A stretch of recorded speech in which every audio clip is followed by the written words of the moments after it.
What's going on, guys? Welcome back to Good Enough Garage for another motorcycle review. Today we have a 2017 CRF 250L.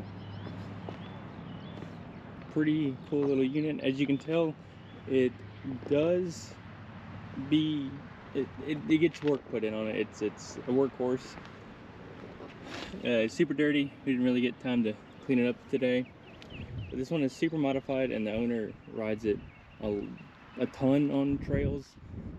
So if you saw the DRZ 400 that's on the channel, he rides with him a lot, and that this is his pretty much just strictly just trail bike and whatnot. And if I get a dual sport, you'll be seeing a lot more of this bike on the channel. But this one is pretty heavily modded. I'll run through some of the mods here. It has an FMF Q4 exhaust.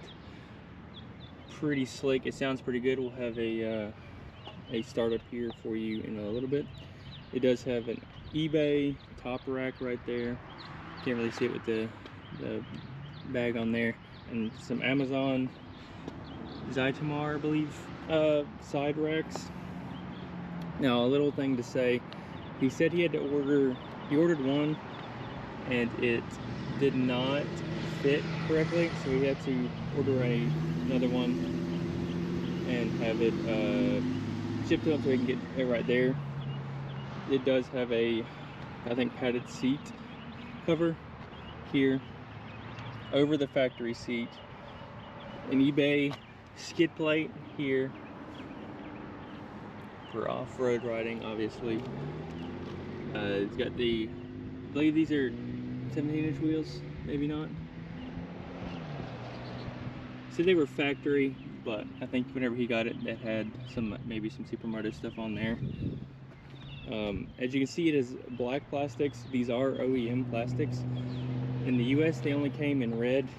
The previous owner imported these black plastics. I think the black looks absolutely amazing on this bike. It's got an LED headlight, a TST taillight assembly, and these Zeta handguards, bark buster handguards, I guess. Maybe, I don't know if there's any, it's got a pro taper thing here. I don't know if these are any different. As you can see, they're beat up a little bit. He did want everyone to know that this is a Workhorse pretty much. It's been ridden a lot. Clutch is a little finicky, as well as this is bent so it doesn't push in. But I mean, obviously it's not really gonna affect anyone if they buy it brand new. So far, this bike is super tall. So I made this to see if you're like interested in getting like a beginner bike or something like that, if this would be maybe something that interests you. So we'll see. I'll sit on it here in just a second, and you can see how I fit on it. The owner's taller than me. I think he's like 6'2", 6'3", and he said he can flat foot it, but as I'm 5'11", it's a little different for me. So I'm gonna run through some specs real quick, and then we'll do a little startup and then get to the riding portion. Little tall to toss over. I don't know if you can see that perfectly. I can almost flat foot it on both feet. I kind of just more tiptoe on one side. It's not a super bad bike.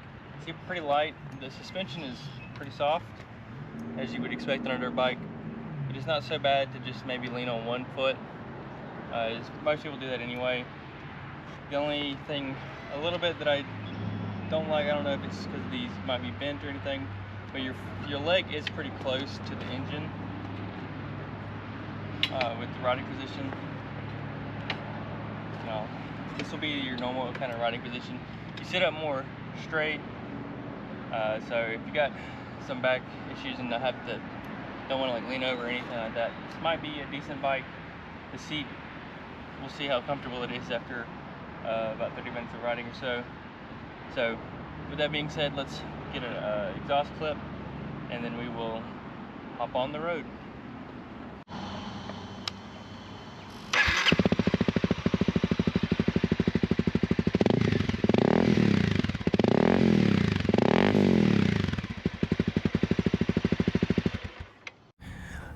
As a little thing before we get started on the riding portion, I do want to say I know that the camera angle is not great.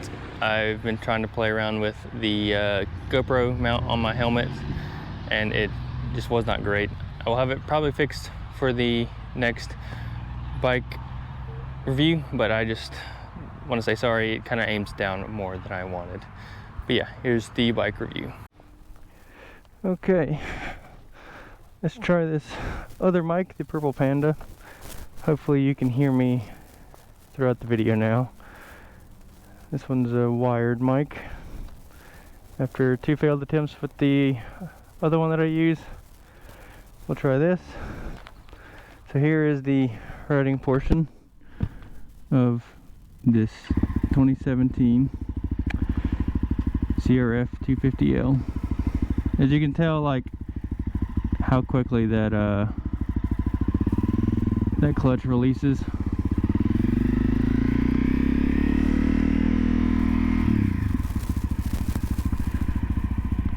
He does have little knobbies on it. I think the one of the previous owners had put supermoto tires for street riding on.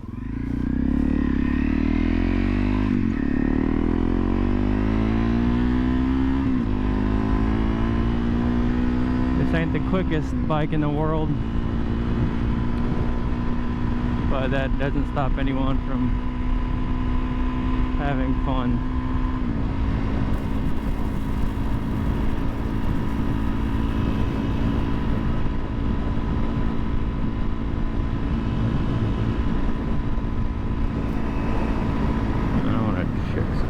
Quickly, there'll probably be a little cut right there. I wanted to make sure that the backpack that had my phone in it was zipped up, and it was not fully.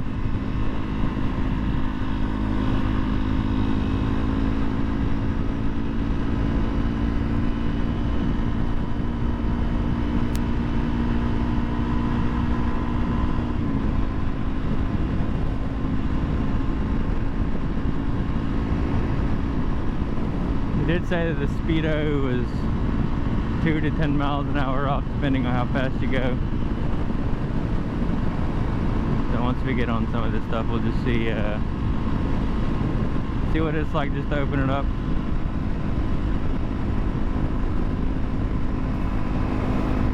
Probably later on in this year, I'll do a trail riding review with this bike, and hopefully with a couple others. He did say with, I guess, about 4 or 5 bars, you can run about 110 miles on that. Not sure what the full fuel mileage is on it. I can ask him, and I will put it here. It is a hot day here in Georgia. Much hotter than the last review that I did, but for the most part I wanted to be safe, so wearing my jacket, my gloves and all that. Not as windy today, which is good because this light bike is probably not too fun with a whole bunch of wind. I think this is the smallest CC bike that I have reviewed so far on the channel.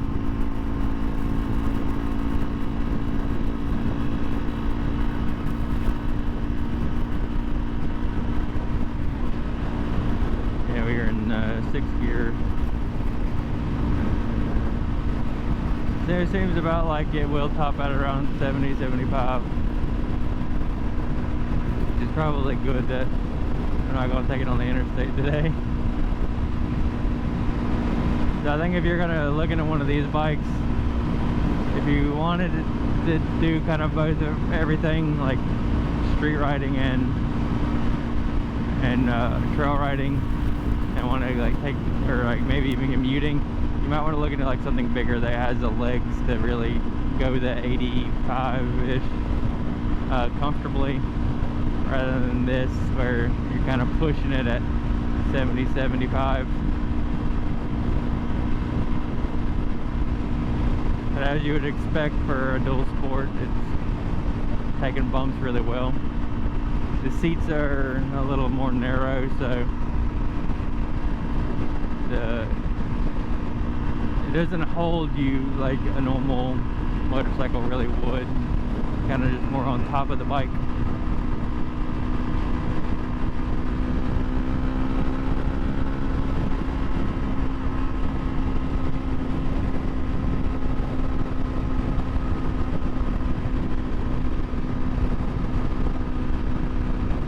We're probably going around 70, maybe 67-ish. It doesn't feel too terribly bad. You're not really like blowing all over the place.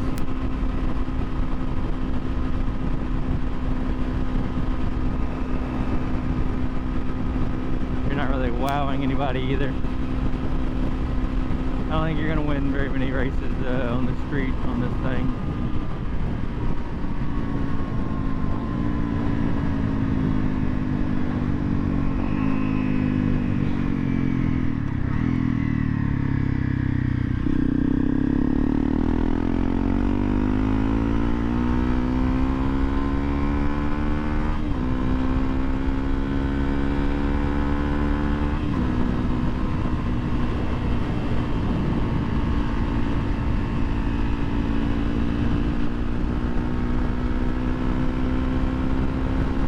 Take these curves too crazy. I'm on knobby wheels or tires, and they don't like leaning too terribly much.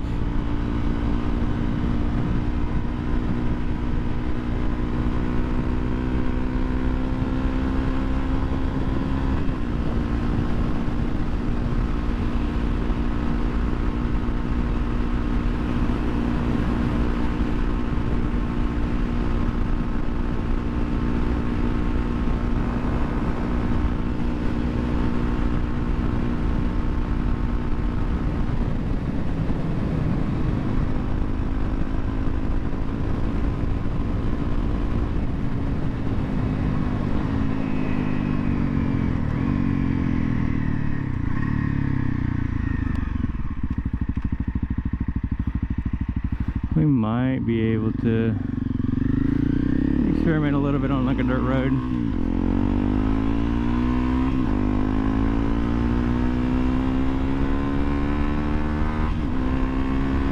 Try to see if we can't just open it up a little bit.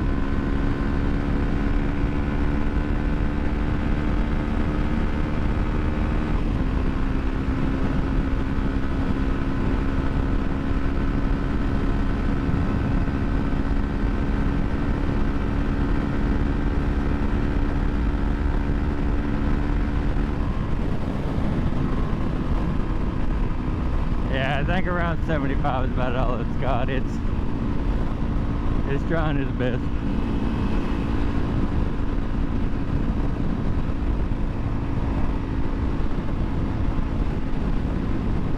Try taking like some of these pothole stuff over here. Don't really feel much on the suspension. These shocks do a good job absorbing all of that.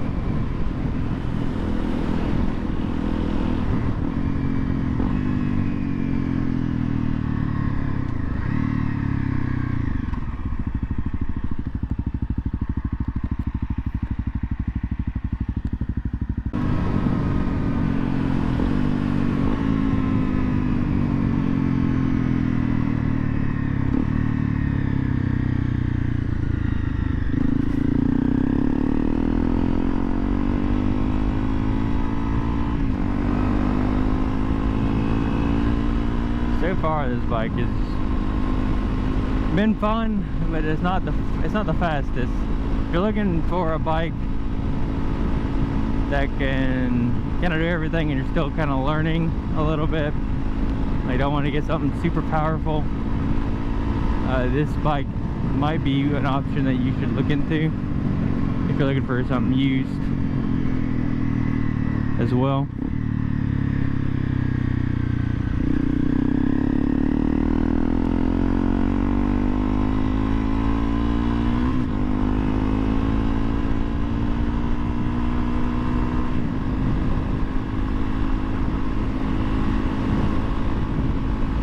if you got some woods around the house, but also want to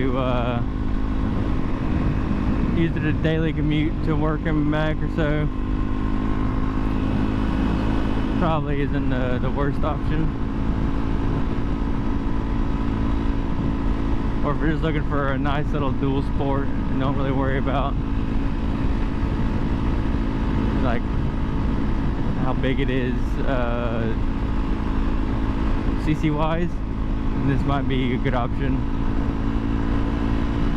If you can find one cheap enough, I just feel like 35 to 38 would be a decent deal.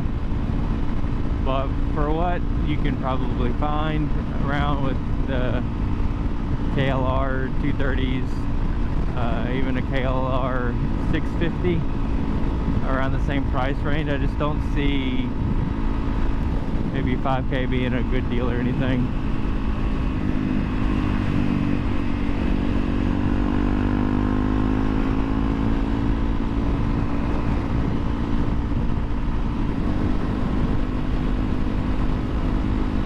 Kind of cruising little back roads like this is nice.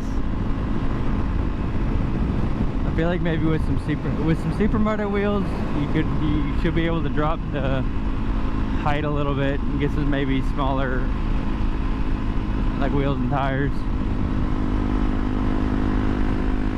Or if you're looking for like a more street bike, not street bike, but street centric bike, but still want the option, you could probably buy the supermoto wheels, tires, and then just keep these as a little spare, and just swap them out whenever you want to go trail riding.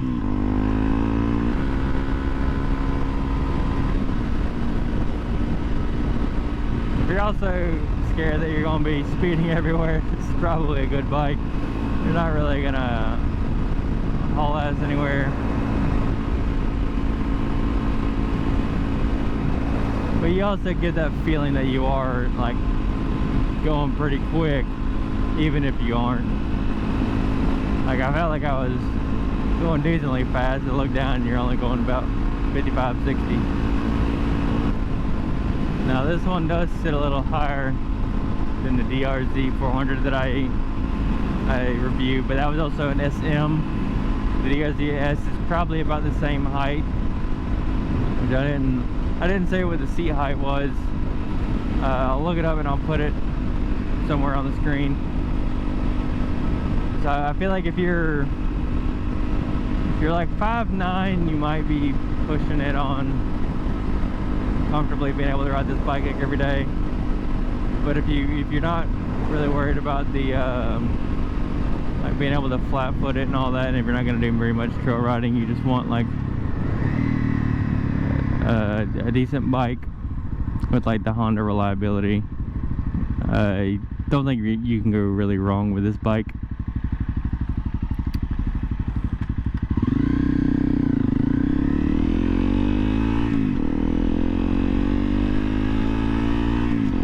Now I said at the beginning that I felt like my leg was close to the engine and like almost touching it.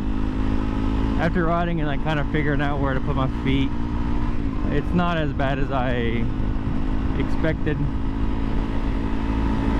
When I first kind of rode it, whenever I left the owner's house, I touched my leg on there and I was like, it seems like it's probably not going to be the most fun.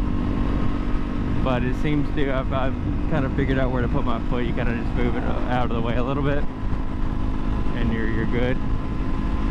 So far I really haven't felt the DRZ and most of the Suzukis that I've ridden, my hands start to go numb just from the vibrations. This bike seems to be really good with that, and you're not really losing feeling anywhere. So far I haven't, like, the seat feels pretty comfortable for riding. Whereas the DRZ, I believe he had a comfort seat, the Corbin one. I rode it before it had the comfort seat, and I don't think I would have enjoyed that I think if you get one of these bikes, it's probably best to invest in getting a nicer, more comfortable seat. I think it's just gonna save you from hating riding your bike. I'm not exactly sure how long I've been on the road, but I haven't run into any issues of like, oh, this bike's too uncomfortable. I don't really enjoy it. So far, it's been real nice. It's taken every bump as a dirt bike should.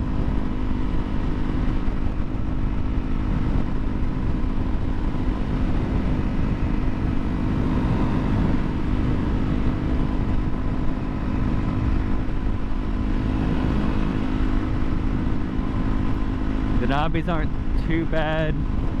They're a little finicky if you're like kind of leaning a little bit, but that's just gonna be knobbies on asphalt in general.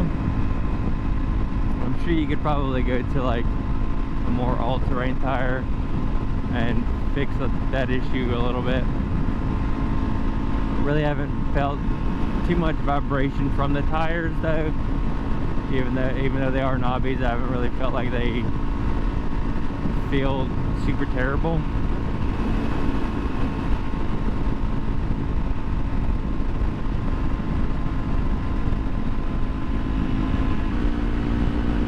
Even the exhaust isn't too bad. Like, you're gonna roll out of the throttle a little bit. You really don't notice it. I think if you put on some music, you'll be fine while you're riding. It just sounds kind of like a dirt bike, and who doesn't like that?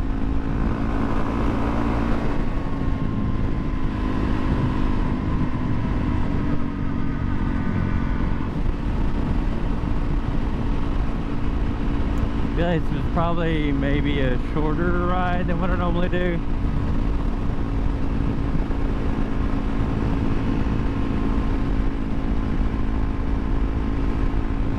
But a little bit on a time crunch today, so I wasn't able to go my normal route.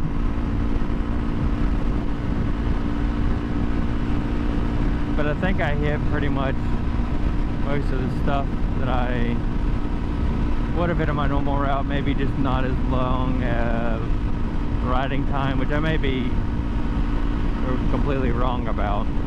We may have hit the around 30-minute riding mark.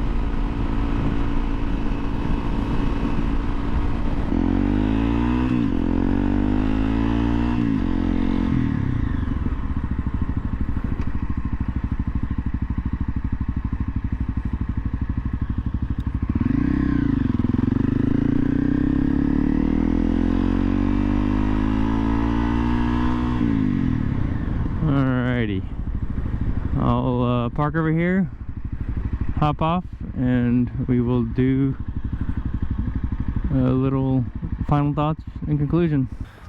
Okay, this is the review portion of the video. Overall, the bike is super solid choice if you want a dual sport. I really didn't feel too much. I did about almost 30 minutes of riding. Didn't quite reach the 30-minute mark, but the bike never had any like vibrations to where I started to feel numb or had anything that hurt. Maybe my butt a little bit, but I feel like this comfort cushion seat, early seat cover, really helped fix that issue. Whereas most of these dual sports, the seats are pretty stiff and it kind of hurts after maybe 15-20 minutes. But overall, there was really nothing I can really say bad about this. Maybe just the sluggishness of it, but it is a 250. I feel like if you are younger and are just now getting into motorcycles or wanting to learn how to ride, and maybe you want to do some off-road stuff with your friends, like go camping, go ride trails or something, but don't want something super big and super heavy at around 315 pounds. This bike is really easy to maneuver around. Just the seat height is 34.4 inches, So like it's pretty tall. Like I'm 5'11", and I can almost flat foot it with both feet. So if you're tall, like maybe 6 foot and up, I think this bike would be perfect. If you want just something to putt around on a nice day, go hit up some trails, and don't want to risk maybe having bad footing, falling over. Overall, I'll probably give this bike a maybe a B- with overall of the pricing of the aftermarket stuff, or trying to find one secondhand. Like I said, the 3,500 to 5,000 range is just, you can get more bike for relatively less money to almost the same budget. And just the sluggishness kind of kills it a little bit. As a beginner bike, I would think this would probably be maybe a B+ and A if you were looking for your first bike and wanting something of this type. Can't really say much about these. Didn't really feel like they changed the bike overall. I will say if you get the FMF pipe like this, they do come with like a bracket to put the plastic on, but if something happens to it, like if his fell off, you have to email FMF and get them to, I guess, send you another one or something, because they don't just outright sell it. But yeah, super solid bike, I think overall. B- if you were looking for just another bike and wanting a dual sport. And then a B+ to A- if you were a beginner. I think this would be a decent bike if you can find one for relatively cheaper. Probably the 2,500 to 3,500, I think, is what this bike really should go for. Obviously, that's not how the market works, but yeah, super solid bike. That'll be it for the video. Thanks for watching. I need to fix my camera angle, I know. But super glad to get the mic working and whatnot. So thanks for watching. Remember that you are good enough. Remember to like, subscribe. See you guys next time.